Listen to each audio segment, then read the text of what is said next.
Shut up and sit down.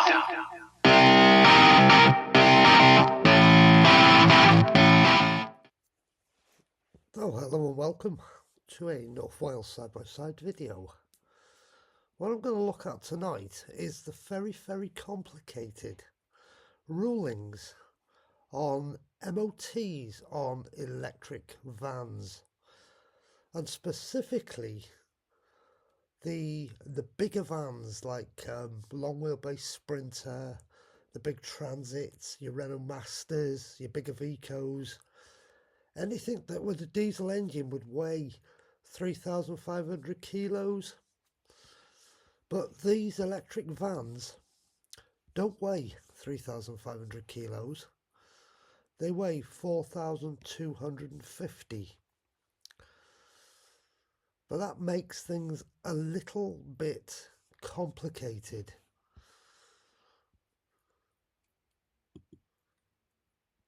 Because what's happening is,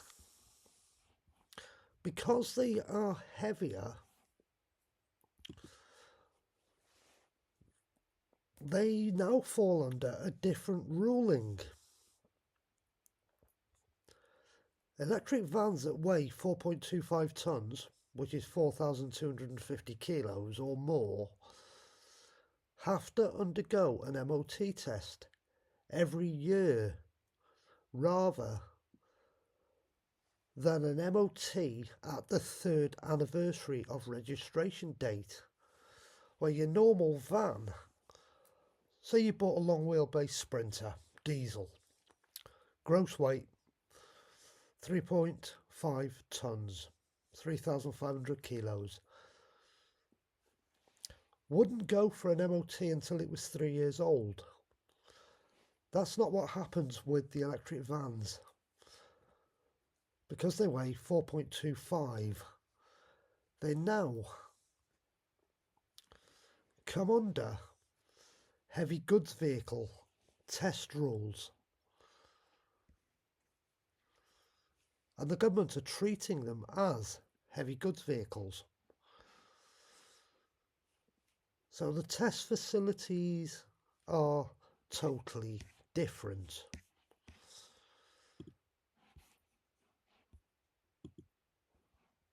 But what makes it even more complicated is there is a few exemptions on electric vans that weigh 4,200 kilos or 4.25 tonnes.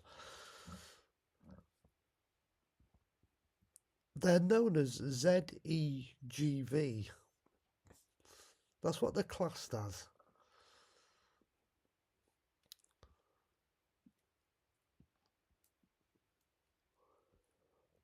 And there's a few proposals been put in place by the government to help people out where they've bought the electric vans. So what they're proposing is, if you've got a fleet of electric vans, to make them eligible for MOT at 3rd anniversary, you can't go more than 62 miles from base. That's as far away from its registered address that it can ever go. Because if you go over 62 miles, you then fall out of the classification and then go back to being treated as a heavy goods vehicle. But the other problem with a vehicle that's a heavy goods vehicle is it's a different driving licence, where 99% of people who have a car licence can drive anything up to 3.5 tonnes, 3,500 kilos. So anybody can jump into a Sprinter van, a Transit van if it's diesel powered, and drive it on their car licence.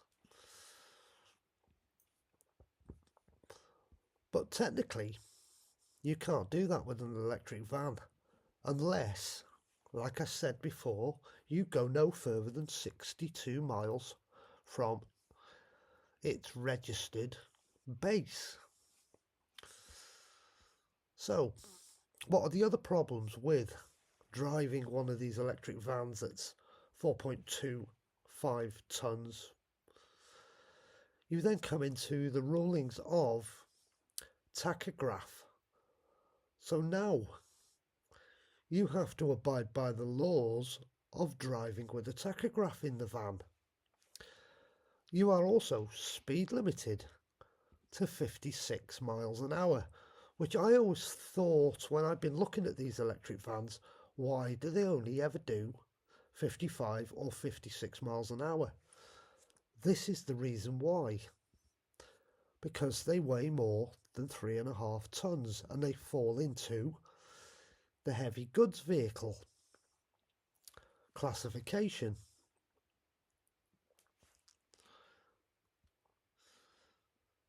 So if you've got a diesel van now and you need an MOT, you can book your MOT in an MOT station that does Class 7 MOTs. And the Class 7 category is for the heavier vans that weigh between 3 and 3.5 tonnes, where Class 4 is all passenger vehicles and vehicles that weigh up to 3 tonnes. There are around 6,400 MOT stations that are eligible to do Class 7, which means they can test up to 3.5 tonne. They cannot test an electric van because it falls out of the regulations again. So you're now going to a government-run VOSA test station to have an MOT. Now, if you're running a big Sprinter with a diesel engine that weighs 3.5 tonne, which is Class 7, your MOT maximum you will ever pay is £58.60. And like I said, there's 6,400 MOT testing stations around the country, and the testers are all private garages.